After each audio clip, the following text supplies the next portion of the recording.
ಸೇರಿದರೆ ತುಂಬಿದ ಮನೆಯಂತೆ, ಮನಗಳು ಸೇರಿದರೆ ತುಂಬಿದ ಮನೆಯಂತೆ, ತುಂಬಿದ ಮನೆಯವನೇ ಧರೆಯಲ್ಲಿ ನಗುವಿನ ದೊರೆಯಂತೆ. ಜೇನಿನ ಗೂಡು ನಾವೆಲ್ಲ, ಬೇರೆಯಾದರೆ ಜೇನಿಲ್ಲ.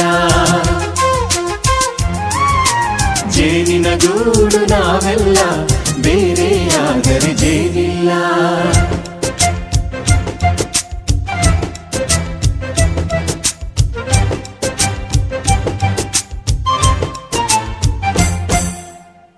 ಬದುಕಿನ ಬೆಂಡಿಗೆ ಅಂಟಿರೋ ಜೋಳದ ಕಾಳುಗಳ ನೋಡು, ಹೌದಪ್ಪ. ಸಿಪ್ಪೆಯ ಸೂರಿನಲ್ಲಿ ಸಹಜೀವನ ಮಾಡು ಅವರೆ ಕಾಳುಗಳ ನೋಡು.